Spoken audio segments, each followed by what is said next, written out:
Good morning. Thank you everyone for joining and appreciate you being here on a Saturday morning. I'm super excited to host Sarah Campbell. As Joni shared, I'm Monica Huntsberry. I'm an advisor for Revel 11. And one of my favorite things is meeting amazing women and inviting them to the platform. And Sarah is somebody I met recently in an online community, and we're both here in Seattle, so kind of small world. Sarah is a writer and learning designer focused on the art and science of finishing. I love that. Her Finish It workshops blend self-help, social science, and psychology to help people finish projects they care about. Another fun fact about Sarah is she has a PhD in English literature. And I don't know about you guys, but I think anybody who has a PhD and has accomplished that knows something about getting things done. So it is really my pleasure to have Sarah here today, and we're gonna have an hour and a half, which is a little bit longer than normal, and we will have this recorded, so you will have the opportunity to review it. Please know that your chats are not recorded and not visible, so feel free to share what you want in the chat, knowing that won't be presented on the recording. And last of all, just keep yourself on mute and put questions that you have in the chat, and we will do our best to address as many as we can throughout the presentation. At the end of today's event, we're also going to have a breakout session, and we'll instruct you on that process as we get there. Again, if you have questions, put them in the chat, and thanks for joining. Sarah, turning it over to you. Awesome. Thank you, Monica. It's so good to have you all here and to see some familiar faces in my tiny little windows. Hello, hello. Thanks for making time on your weekend, on your Saturday. So I want to give you just a quick sense of the flow today, of how things will go. We'll begin with these 10 ways I promised you to keep going, because I know we love our lists, and I want you to leave with more ideas for your toolkit. And then we'll take a short 5-minute break, I think about halfway through. So if you need to go, get a hot coffee or move around, that is part of the momentum philosophy. So I need to give you guys a break, because I really preach taking breaks to keep going. But it will be worth coming back for, because then we move into part 2, where I'll give you a tool for how to distill momentum secrets from other fields and occupations. And it's a tool you can use really for the rest of your life. So hopefully that'll be fun. We'll do that together as a group. We'll work through that exercise. It'll be a little bit of internet research and discussion together. And then I've saved the best for last. The biggest secret of all is for our final section. So definitely stay for that, the actual why we keep going. And these are some things related to all those things we'll be doing that I hope you'll leave with. So more concretely, that toolkit, 10 ways to keep going on a project or cause you care about. A personal, what I call a recharge list. And maybe a little less concrete, but as I've said, maybe the most valuable piece is this kind of renewed conviction of why. Why do you want to keep going? And because this is a precious 90 minutes of your Saturday, I do want you to have the best experience. So here are some ideas for how. I think it's really helpful to have in mind a specific project or cause that you care about right now, as we talk through these tips and as we work on the exercises. So really try, I know many of you juggle a lot of balls, but try to think of the one thing that you care the most about now, that is your self-chosen work, and that is something you really care about. So try to home in on one thing. And if you don't have a project to focus your thoughts and reflection on, then think of a really significant personal goal. And it could be related to something like a self-improvement type goal. It could be related to your family or your friends. So try to have one thing in mind as we move through the exercises, and try the exercises. They're all, I like to call them very introvert friendly. So while I say this is an interactive workshop, everything can sort of be done quietly and privately on a piece of paper in front of you. And it's always, of course, optional to share. But I get the most feedback from people that it's actually in the discussion and the exercises that the most happens for them in these workshops. So um, I'll be presenting materials, I'll be sharing a few stories, but I think that the real value does tend to come from the thing that we don't know will happen yet, which is what are we going to talk about, and what thoughts are going to occur to you as you work through some of these exercises. So do have a pen and paper at your side or an open screen to write on. Also, we'll be emailing you this list of 10 things, so don't feel you have to frantically take notes unless you want to. And I have a special offer for you as well in that email you'll get. And then the last thing I would just say is, can you, it is the weekend, like bring your weekend self.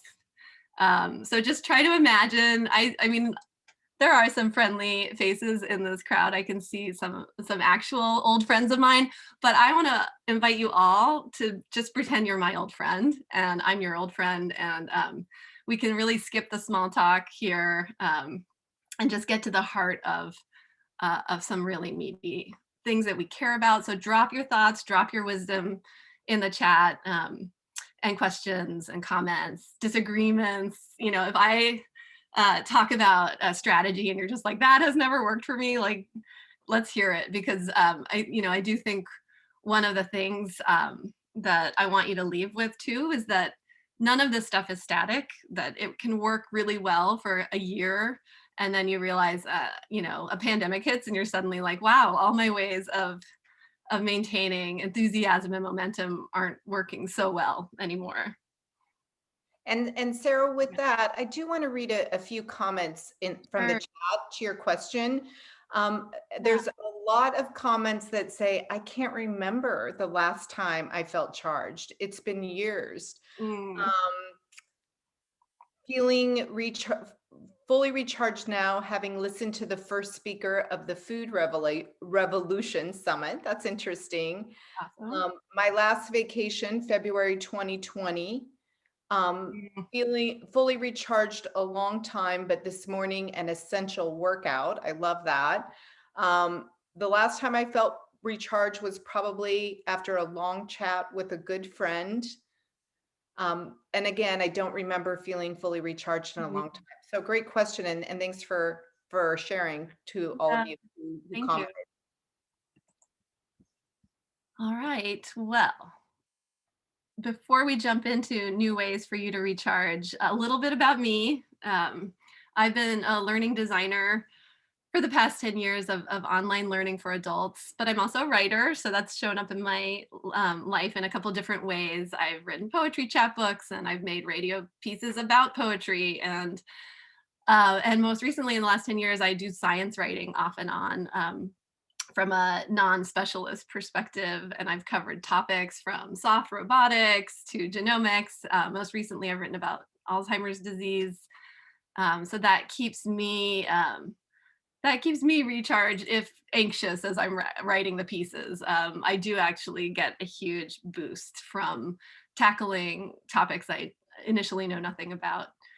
But what brings me here today? So I've long been fascinated with how people work and their relationship to what I call self-chosen work, what we sometimes refer to colloquially as labors of love. So the things that we have chosen to do either in our evenings, our weekends, our spare time, and then for those who are lucky, maybe we find a way to make it a full-time job. But about 5 years ago, I really started looking into and researching finishing in particular. I think in part because I consider myself kind of an expert in not finished things. So I'm very fascinated by the relationship people have to their unfinished projects. And sometimes it's a fraught relationship, sometimes it's a wonderful relationship. So there's the whole gamut of emotions when you start talking to people about their self-chosen work. And then a little trivia about me. I want you all to know that I hit a bucket list goal of appearing on Google Street View in 2018.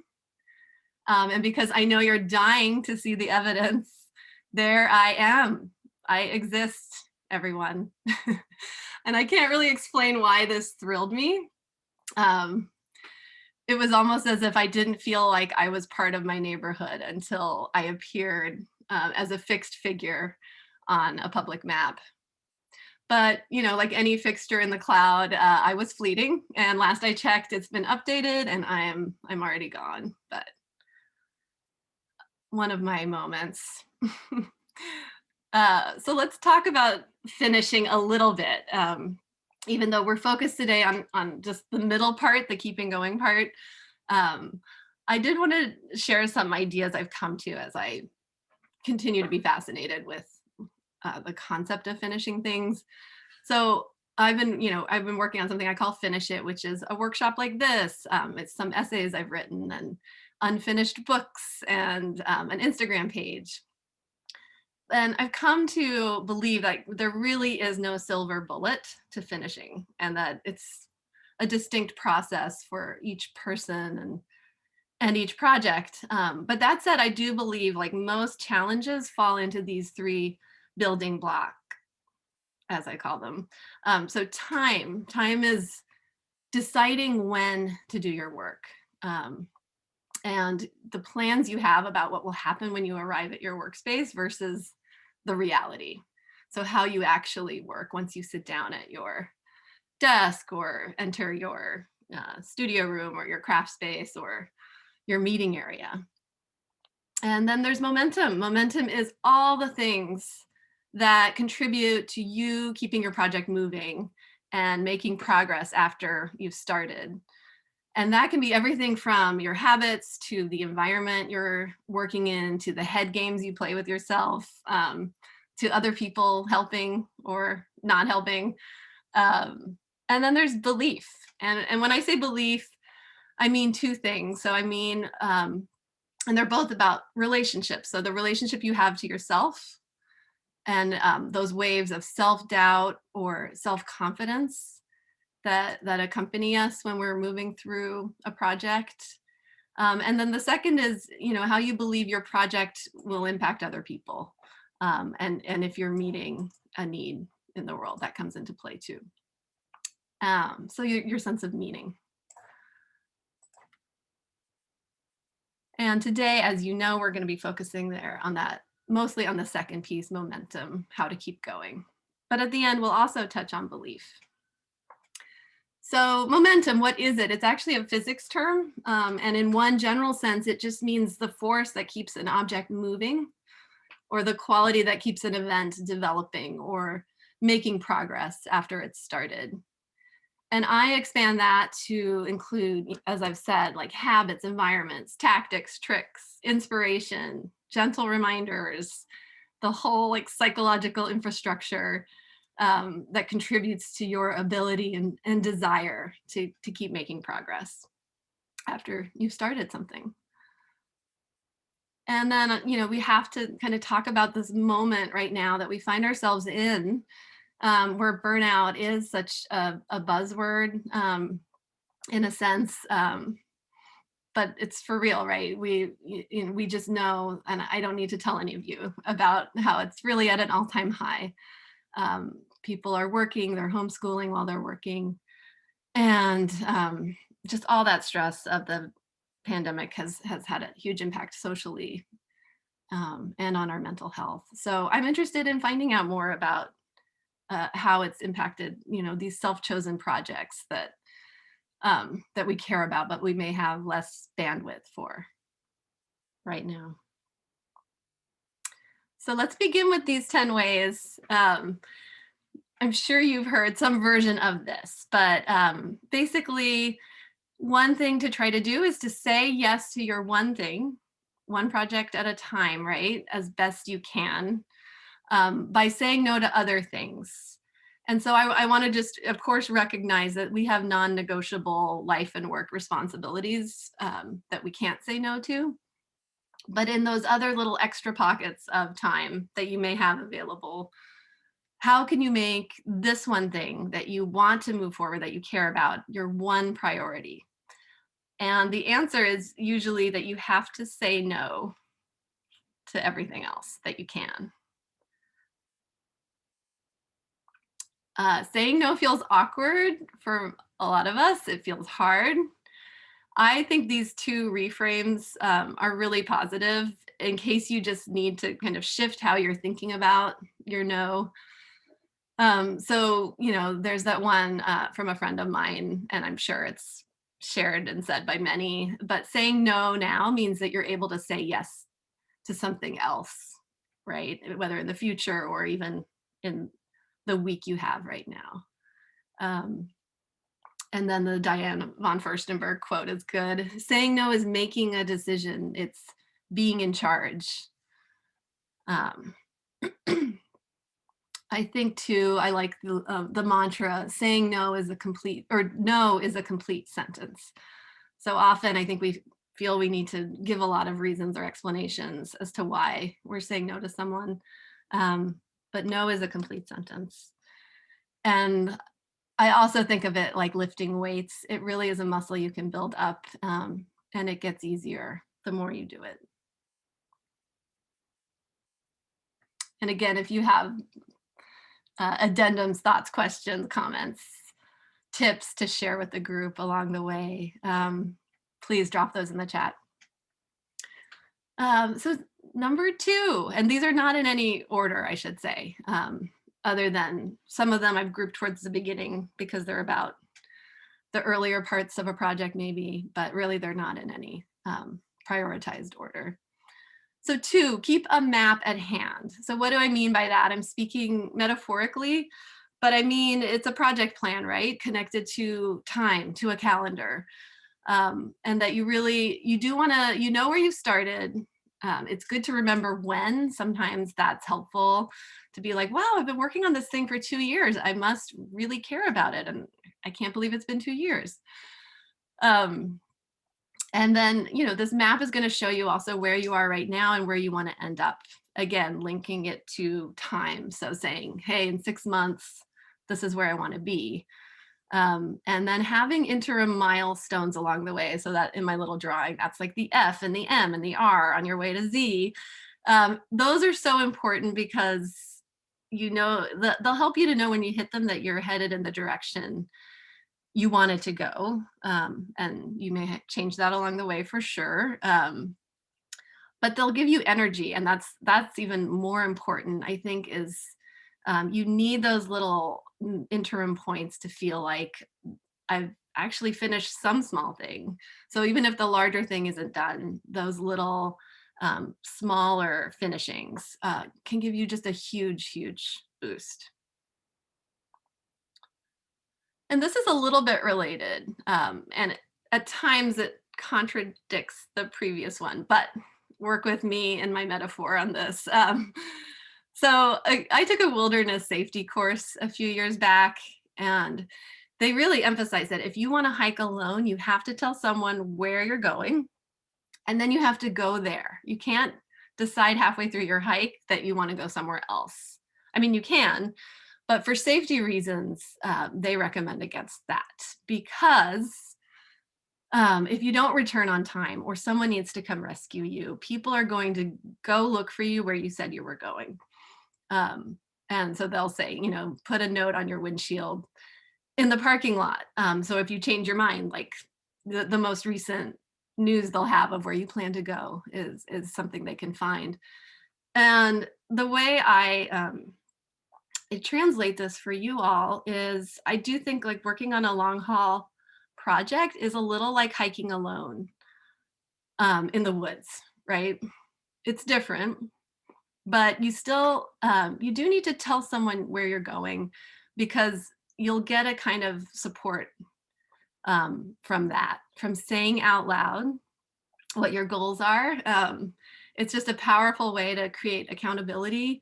And in my experience, I think it increases the chances that you will make it home. In other words, that you will get to where you want to go.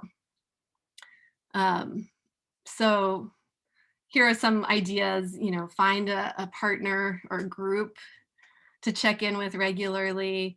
I do think saying your goal out loud to family and friend circles is really powerful. and share your progress, including like detours and getting lost along the way, and lucky discoveries too. Um, but get the word out that you're working on something.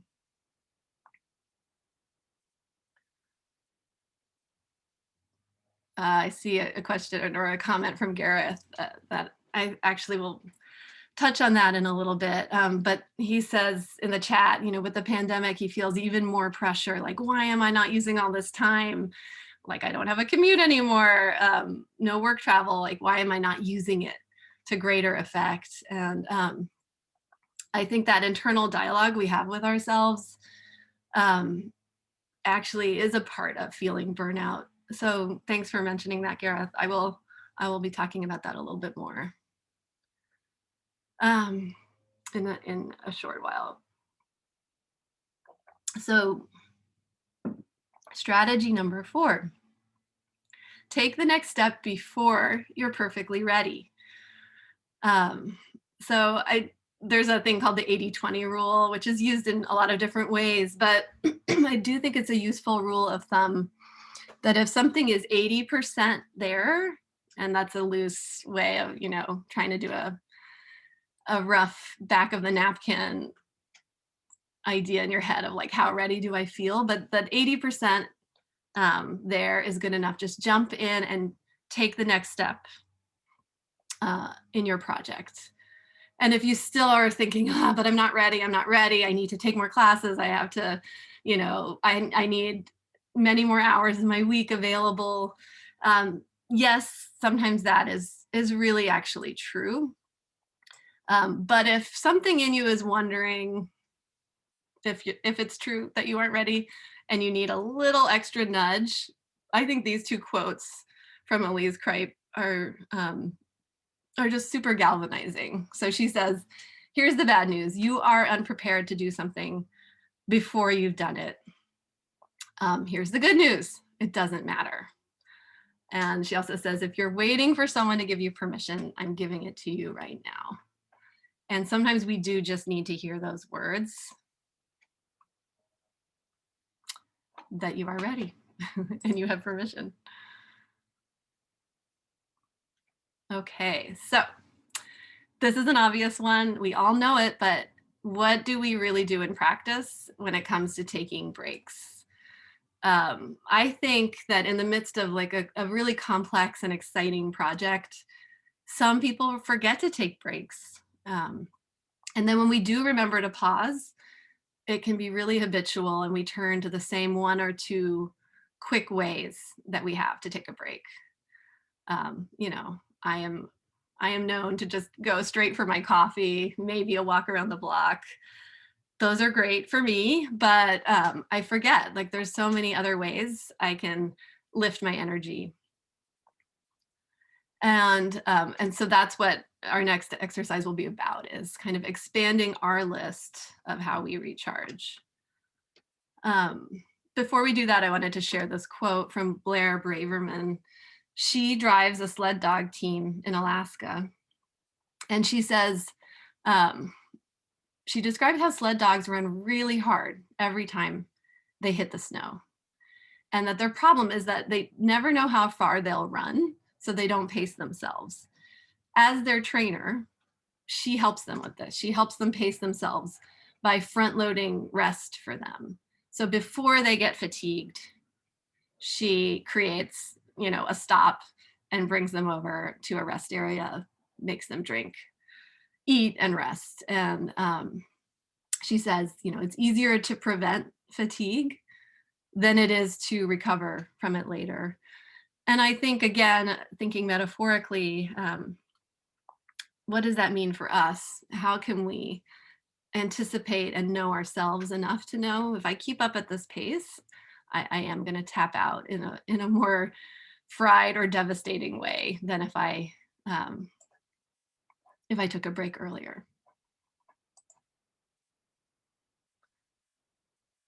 So there's actually like even better ways you can take a break, according to Daniel Pink, who has written the book When, which is a lot about knowing your circadian rhythm and how day and night affect times of work. So most people, even if, night owl or morning owl, most people do experience some kind of afternoon slump. And he says that's a really good time to take short breaks instead of trying to, fight it and work on through. Outside, it turns out, is better than inside. Maybe not a surprise, but there actually are studies around this. One finding was that people who took a walk in nature performed up to 20% better on a concentration intensive task when they returned from that walk. So if you can get outside, move around, obviously. This next one about social breaks, I think this is personality dependent, but there are findings that social breaks can be better than solo breaks if you are someone who is fed by, that energy of interacting with other people and sharing a quick chat or a joke.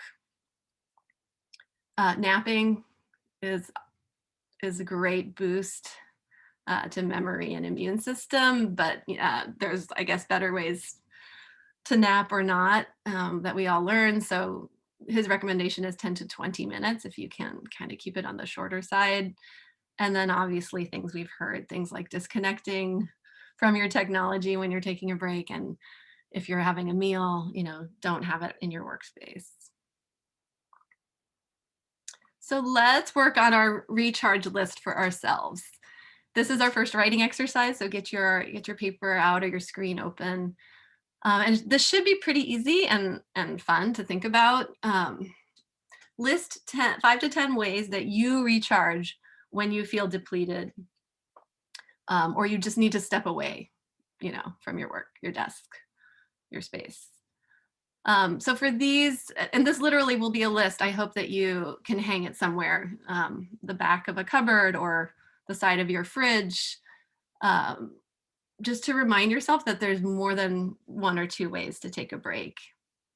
And I think if you can include like different sized breaks, I think that's helpful too. So we all have our 2-minute breaks, our half hour, our hour-long ones, I think, ready in mind. But what would you do if you decided to take half a day or an entire day? What would that look like?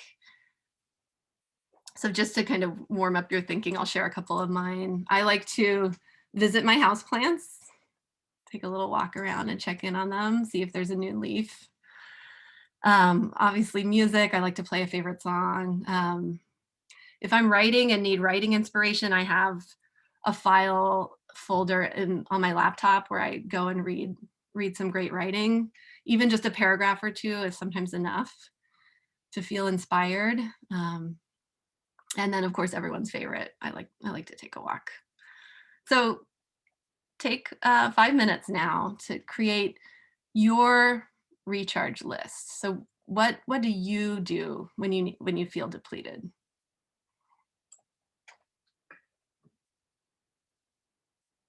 I'll start now. I'll let you know when we have about a minute left. If you have questions, pop them in the chat.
So we have about 1 minute more. And as you spend this last minute, um, I'd love for you to just look over your list so far and make sure you have 1 or 2 items on there that are just so uniquely you, like that it would make your list like a fingerprint. That if someone were to find this list, they would know, if they knew you well, they know immediately, like, oh, this is Andrea's list, or this is Monica's list, this is Gareth's list. So go back, if it's pretty generic looking and it could belong to lots of people, see if you can go and add 1 or 2 items that are just super specific to you.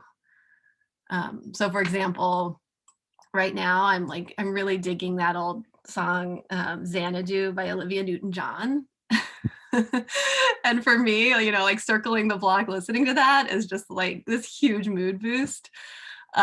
I suspect no one else on this call would get the same boost. Maybe there's a few of you out there, but what's something you could add to your list that would just be so specific to you?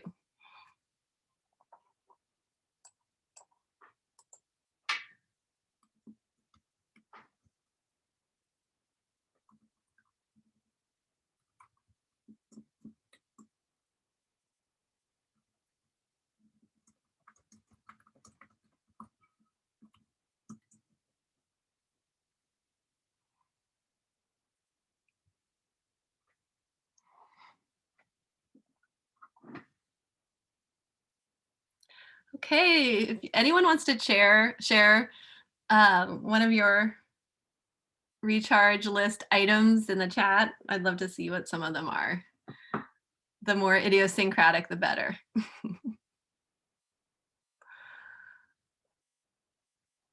No need to though. Keep this list handy at your side. All right, as people are sharing, just a few last words on what to do with it. So tape it above your workspace or in your kitchen, somewhere that maybe you don't see it every day and stop looking at it, but that it's there for easy reference. And don't let it get stale. So add updates to it. Phase out any activities that kind of lose their charge. All right, so let's keep moving. I think we've gotten some good questions in the chat that I've addressed, some really good observations and confessions. I think I'd like to keep moving, but I'll be watching the chat too during the next exercise, so I'll see what other queries come up. But I'd love to keep moving on this list. So this is a sort of one I'm still experimenting with myself, but I think creating a ritual to begin and end work sessions is really helpful. Just in terms of trying to demarcate, this is my time. I've set it aside to work on my thing.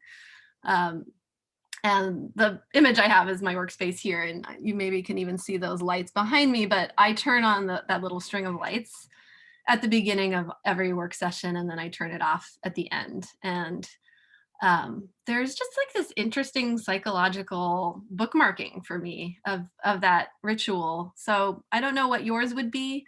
Maybe it's to light a candle. Maybe you put on some chill work music. So think about it.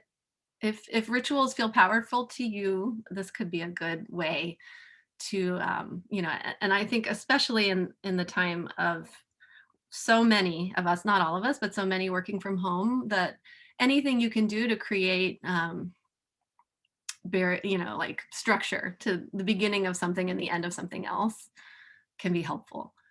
And then one extra helpful tip I've read is if you have a ritual that actually helps you to focus.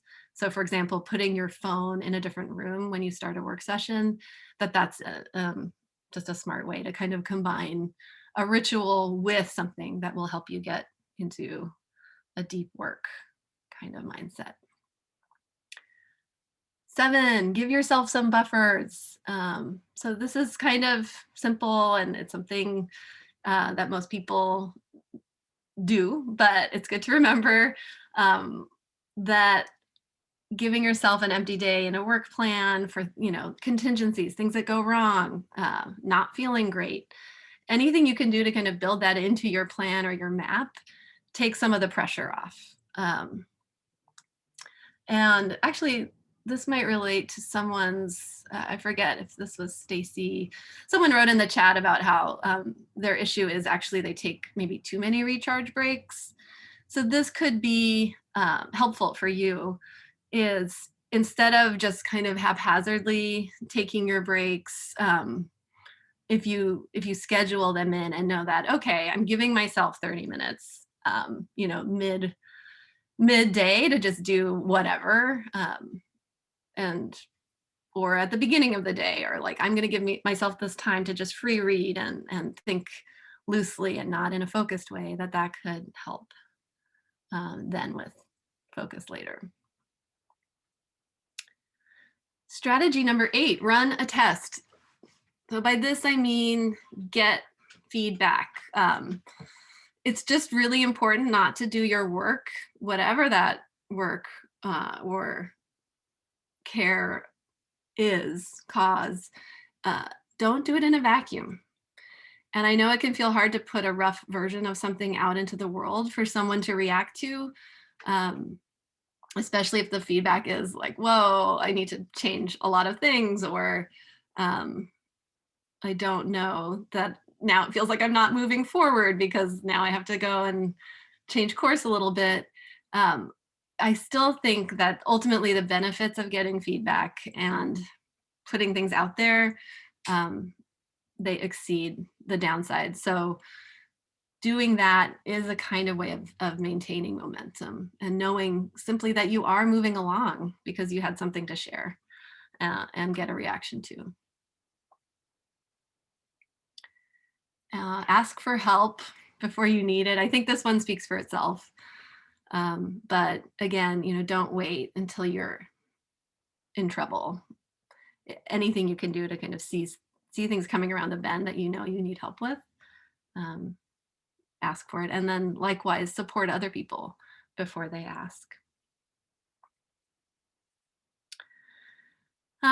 So this next one is a little bit related to what you were asking about, Gareth, about that whole internal dialogue we have during this period in particular about why aren't we doing more with, maybe we've gotten extra time back from a commute. So why aren't we seeing suddenly like some book get written? But, I've been reading about burnout, and obviously there's mental and physical exhaustion that comes with the experience of burnout, but there's other pieces to it too. And self-blame is one of those. So there's a psychologist who was talking about this on NPR's Life Kit show recently. And she's been studying job-related burnout for decades. But she says it can prompt us to think like, what's wrong with me? Why am I not good at this? Why can't I handle it? And so there really is this self-blame side that is actually like a symptom of being burned out. And so I'm taking inspiration from this meme over here, and just encouraging us all to be kind to ourselves and ready to forgive yourself for not hitting all your milestones or using all that extra time you think you have. Forgive yourself if your attention drifts or you suddenly discover you've just wasted an hour, on social media or puttering around your kitchen. Skip the self-recrimination and move on. I like this William James quote. So even he was writing this in the early 1900s, when we didn't have all these technology distractions, but he absolutely knew the experience of the distracted mind and how you have to really just keep bringing your attention back to what you want to focus on. And that's a very natural human experience, right? That you notice your mind going other places. So the last thing I'd say that has helped me in this regard of forgiving myself is that I do try to imagine what I would say to a friend if that friend came to me with the same confession or experience. What would you say? What would you text to a friend if they told you, I just wasted an hour doing this thing, and then say that to yourself? It's probably a lot kinder than your internal dialogue. Okay, so speaking of breaks, let's take a 5-minute break to maybe you pick something from your recharge list. We'll see you back here in 5 minutes. You can stay, you can stick around if you want. We can chat in the chat, but do go take a little break, move, put on a fun song. Maybe I'll put on my Xanadu. And we'll see you back here in 5.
Hi, everyone. Welcome back. Hope you had a nice break. I'm just making a couple edits here to our next activity. So we'll wait one more minute while people get regrouped.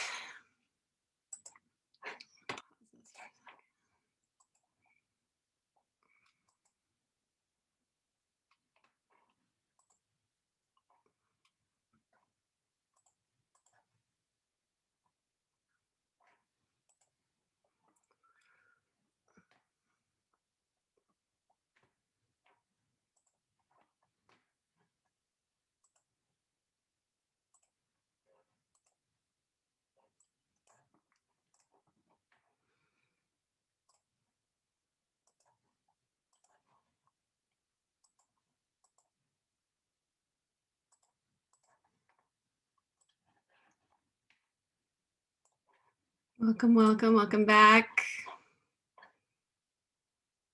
Okay.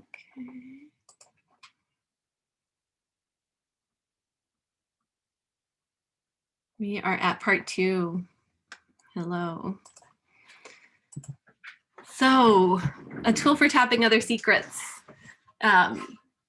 This is a way to keep your strategies fresh. And like I said, it's a tool you can use anytime you want. So we'll kind of move through it sort of quickly. I'll give you an example and then we'll try one together. So the idea here is that humans find and keep momentum in dozens of ways as we work on long and challenging endeavors. And there's secrets to be found everywhere. So you may have a particular field that you're in, but you can look outside of your field for inspiration. And so we'll do this exercise together where we just, we pick another area to look at. You'll go off and Google for a couple minutes and find a strategy that is used by another occupation or field than you're in. And we'll translate those into something we might be able to use by distilling kind of the essence of that strategy. So here's an example. I chose a Formula One pit crew, which is, they're responsible for changing the tires, refueling, adjusting aerodynamics, checking and repairing parts, and getting the driver back on course in a matter of seconds. So it's not a long haul kind of situation, but it is absolutely a group of people who are focused on maintaining momentum for the car and the driver. So it has that same kind of problem that we're thinking about and talking about today. And what do they do to make sure the race car keeps going after it's gotten started? So in this case, I just did some really quick Googling and I found these facts about how a Formula One pit crew approaches their work of really rapidly and efficiently changing tires. So this is what I found, and then this is how I set out translating it for myself. Sorry. So let me put that in a bigger screen for you. You take the detail on the left column, that's the detail I found doing my research. And then I tried to translate it or distill it into a more general principle. And then I thought, okay, how could I apply this to my type of work or my project? So I'll just talk through 2 examples here. So there's, the first one, that keep these breaks really short. Especially on race day. So I distill it this way, if you're in a moment of your project where speed is essential, the stops have to be short and highly efficient. So my translation of that to a different kind of work scenario is that when you're nearing a big deadline, do consider maybe shorter breaks and ones that have kind of more recharge bang for their time spent. Let's look at another little example here. So even though they'll go into race day with a plan, I'm looking at the bottom row there, they have a stop strategy, right? And they come up with it before the race, but then they change it if the situation calls for it. So depending on the positions of the other cars or the weather, they will redo that strategy in the moment. And again, it's a simple point, but maybe helpful to be reminded that if you find yourself, you've got a nice work plan set up, but you hit a flow work moment, maybe you don't stop because the clock says to, but you keep going a little longer. Or conversely, if you know you're supposed to be writing for an hour, or fill in the blank, whatever work you're doing, but you're stuck and you're just kind of spinning your wheels, maybe you break earlier than you had planned. So I'm going to kind of fast forward this part just to kind of move us along a little quicker, but here's some examples of that I came up with in another workshop where we did this. So we thought about all the occupations and fields that are unrelated to what we do on that particular workshop. There were, they were mostly students, so they were thinking beyond academic work. And we listed these examples of mountain climbers, travel photographers, teachers, call center agents, all these other places where we might look to for clues on how people maintain momentum under difficult work situations. So here's what we're going to do now. Take 3 minutes to pick one of these or one of your own if you want to research another area. And literally just Google for 3 minutes and try and find, or you can just tap into your knowledge of one of these areas if you're familiar with one of these fields or a different field. And think about something you've heard or that you find while you're researching that shows a strategy for maintaining energy, for protecting energy, and maintaining momentum while they're at work. So take 3 minutes to do that. If you're not sure of what you're doing, feel free to ask a question in the chat.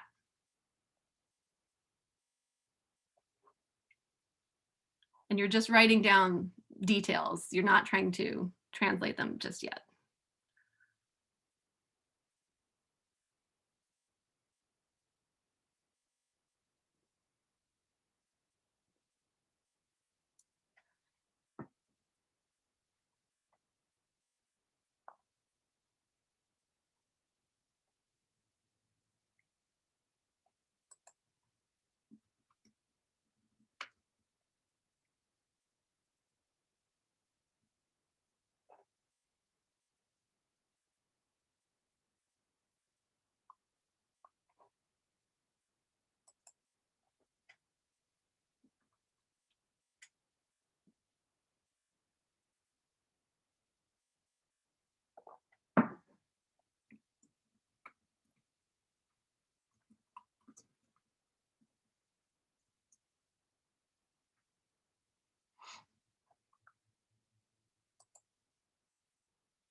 Oh yeah, thanks, Andrea. It's helping on the question of how to get rid of the closed captioning.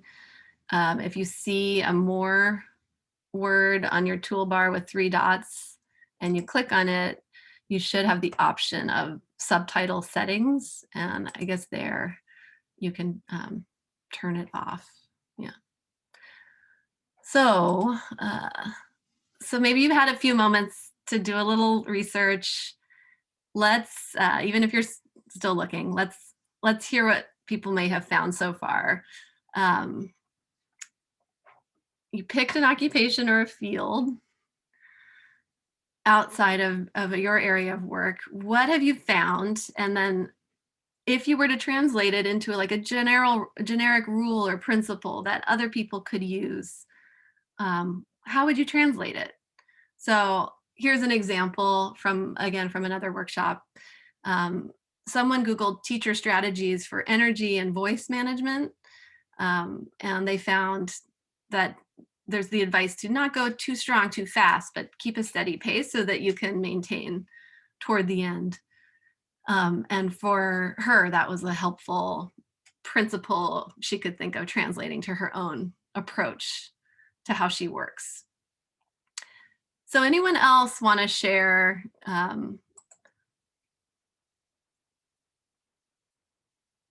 share what you researched, what detail you found, and then if you were to try to translate it into a general rule, what could that sound like? And if you haven't translated it yet, we can do it together. Anyone find anything interesting out there in the world? Mountain climbers, travel photographers, call center agents, celebrities, politicians.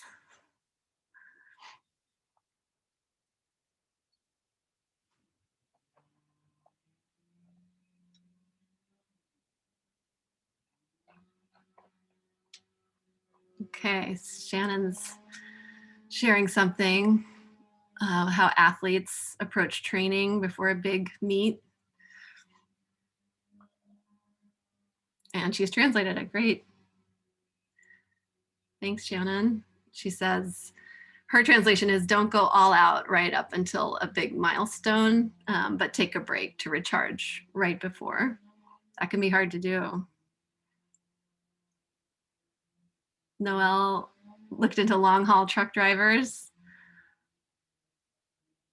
The strategy is make room for trucks. And she's translated that to be flexible in your project plan. Things come up that you didn't anticipate. Yeah, that's okay.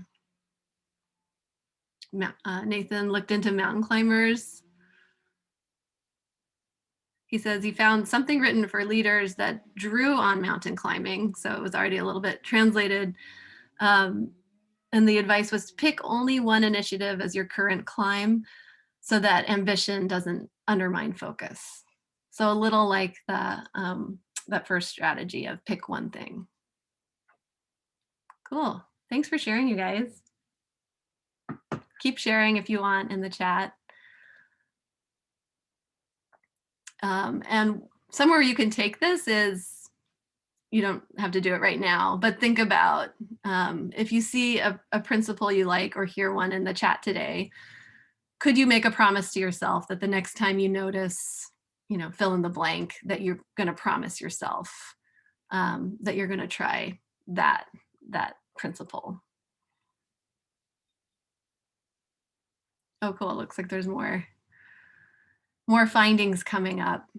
So anyway, I like this tool because I think, it can help you stay in love with your project and just keep things fresh. So we tend to think, oh, I know myself so well and I know what fuels me or what works. But we change and life changes, and some things that have worked in the past don't continue to work. So this is a nice tool for just saying, well, I can always let me look outside of my particular arena or my network and see if I can steal a momentum secret from somewhere else. Okay, well, we are on the home stretch, and I wanted to get to what I feel is the biggest secret of all, the why we keep going.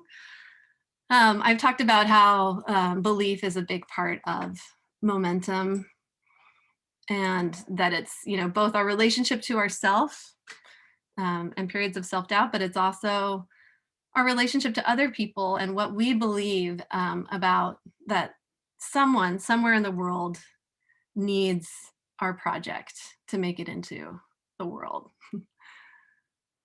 So I want to tell you a story. Some of you may have heard me tell this one before because it's so remarkable. But if you haven't, it's worth looking it up. And I think they made a movie about Gully.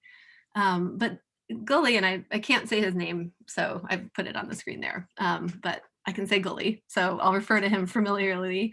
But he was an Icelandic fisherman whose trawler capsized in 1984.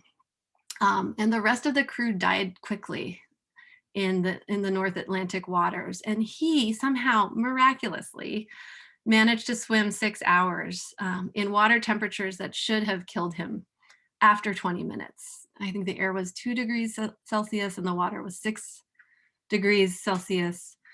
And he really had this epic journey to safety. So it didn't even end when he reached land. He swam for 6 hours and he came ashore at a lava field that cut his feet. The lava was like glass. So he's walking basically through glass. And then he finds a house and there's a trough full of water, but it's all frozen. So he has to break through ice to drink it. And when they found him, he had collapsed at the door of these people. His body temperature was so low that it didn't register on a thermometer. So his story is extraordinary, but I think it contains insights for making it through more ordinary trials. He did something superhuman, but when you hear interviews of him, there's all these elements that really are that not that he possessed some kind of innate amazing quality of resilience or desire to do great things. And he really didn't want to do anything great. He just kept talking about how he wanted to get back to the mundane things at home with the people and communities he already had. So, people were trying to make sense of his survival, and he got poked and prodded in hospitals. And there was this finding that you can go read about it in more detail if you want, but he actually did have a very unusual subcutaneous fat layer, which bore some similarities to seal fat. So there is a theory that he just had this unusual physical resilience. And it's almost mythological if you've heard the stories of Icelandic folk tales about a half human, half seal creatures, the selkies.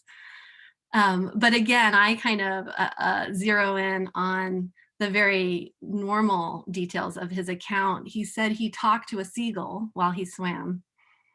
And he felt like that conversation, talking to this bird, might have saved him mentally. And in other details, he talks about being pulled by this deep desire to return to the people in his neighborhood. He was pet sitting for someone. He had bills he wanted to pay, and these were the things that were waiting for him, and he wanted to follow through on. So he had just this really strong sense of community and home. And this came up again and again in interviews with him about how did you survive? So why would I tell this extraordinary story when we're just trying to get through everyday life? I do think, and I've alluded to this, I think the insight for me is about personal commitments. When do we feel other people are relying on us? And how does that feeling of connection to other people carry us through difficult times? So my question for you today, as we end the workshop, is to think about, who are you swimming for? Swimming, again, metaphorically. What brought you to this moment when you think about your project, your cause? Can you describe to yourself and complete this, what I call a dedication statement? I've created a Mad Lib for you to fill out here. What are you deeply inspired by? What are you very good at? And how do you believe those things come together in your project, in your work, to meet a need in the world? So take a minute or two right now to write your dedication sentence, your statement.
Okay, hopefully you have a little draft of something there.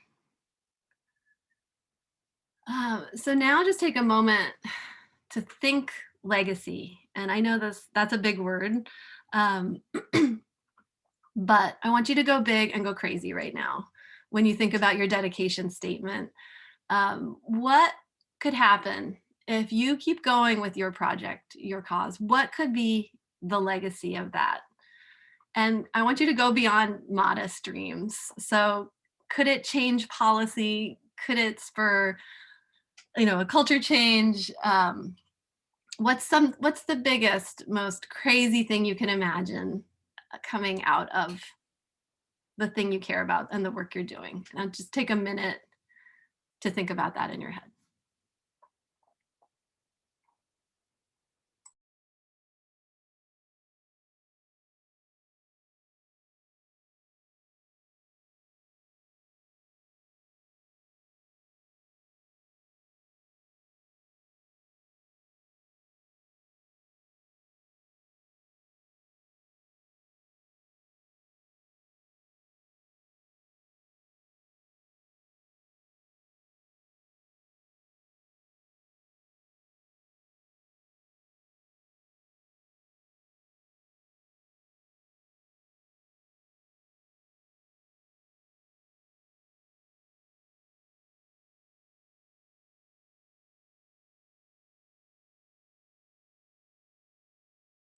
Okay. So I hope you got dreamy. I hope you got bold. So we're going to break you into small groups to just share these things together to each other in a more intimate space. So we'll pop you into breakout rooms of 2 to 3 people right now and read your dedication statement to each other. You have it right in front of you, and share a bit about your wildest dreams legacy. Include some details like, where would you be as the legacy rolls out? Are you still alive? What are you wearing? Talk it up. This is not a moment for being timid, because you care about what you're working on a lot. So you don't need to be modest about that passion or that care. And then listen to others in the group. Everyone should get a chance to share their statement and paint this picture of their wildest dreams legacy. And feel free to add on and just yes and them with some more details about what you could imagine happening for them from their project. I will put these quote unquote instructions in the chat for reference, because I think when you go into the breakout rooms, you cannot see the screen anymore, but it's simple. So remember, you're just sharing your dedication statement and you're painting your wildest dreams legacy briefly for the people in your group. And you'll get a little notice of when the rooms are about to close. So I hope you enjoyed it. Everyone really enjoys this part.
Welcome back, everyone. Hopefully you're all successfully rejoining for our closeout. I hope you did some big talk about your legacy. I hope you yes-anded your partners. A lot of people say that this is a really nice part of the workshop. So I want to give us a chance. Is everyone back? I think most people have rejoined. So as the last people trickle in, I think it's just this statement is so powerful because anytime you feel your belief in yourself and your project flagging, you can just go reread that dedication statement. And it could transform this feeling of like, how can I continue, to just remembering that you're helping by continuing. And so it can be a spark moment and a transformative moment to just remember there are people and there is a need behind what you're doing, and look past the papers, the laptops, the phone calls, and remember what's beyond those. Picture one person who can benefit from your project, and kind of hold that image in your mind.